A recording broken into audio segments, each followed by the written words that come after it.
recruteur consacre 30 secondes à la première lecture d'un CV. Ce simple document doit donc vous faire sortir du lot et vous démarquer des nombreuses autres candidatures reçues par l'entreprise. C'est un véritable travail de fond qui nécessite du temps et de la réflexion afin de synthétiser de façon claire toutes les informations utiles. Votre CV doit refléter votre identité. Il est ce que vous êtes.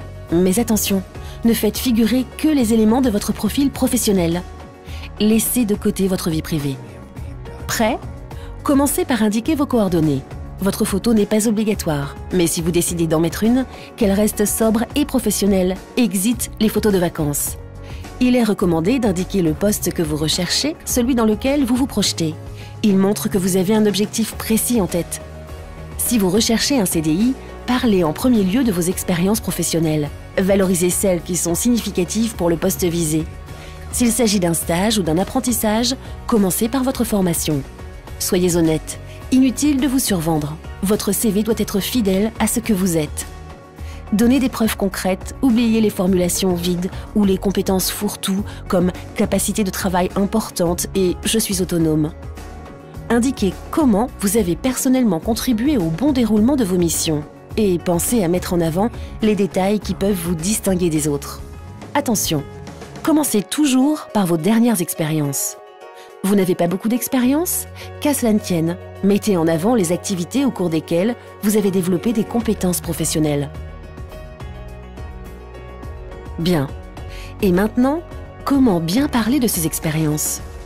Utilisez des intitulés précis pour décrire vos missions. Pour celles qui ne sont pas techniques, employez plutôt des verbes d'action, par exemple animer et superviser, au lieu de suivi de ou gestion de. Parlez ensuite de votre formation. Indiquez vos derniers diplômes obtenus. Vous parlez plusieurs langues? Précisez lesquelles, avec votre niveau dans chaque langue. Si vous avez passé des tests de langue, n'oubliez pas d'indiquer votre score. Bien entendu, tous vos séjours à l'étranger sont un plus. Si vous maîtrisez l'informatique, il faut le renseigner dans le détail. Ces compétences sont essentielles aujourd'hui. Quel logiciel maîtrisez-vous? Même les réseaux sociaux peuvent être de la partie. D'autres choses? Oui, vos centres d'intérêt. Choisissez des activités régulières qui vous distinguent des autres candidats et peuvent réellement appuyer votre projet professionnel.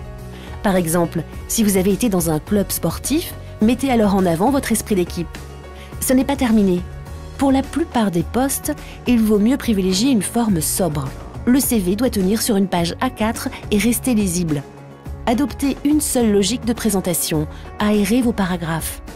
Enfin, veillez à ce que la mise en page, les marges, les titres soient réguliers. N'utilisez que 2 polices au maximum, n'abusez ni du gras, ni de l'italique, ni du soulignage. Terminé? Vérifiez bien l'orthographe et la syntaxe. Faites-le relire. Plusieurs avis valent mieux qu'un. Votre CV est prêt à être envoyé. Pensez à l'envoyer en PDF pour qu'il soit lu sur tout type d'ordinateur. Relisez bien l'email et la lettre de motivation qui l'accompagnent et préparez-vous d'ores et déjà pour un éventuel entretien d'embauche. Retrouvez tous les conseils sur le site de recrutement d'AXA, recrutement.axa.fr.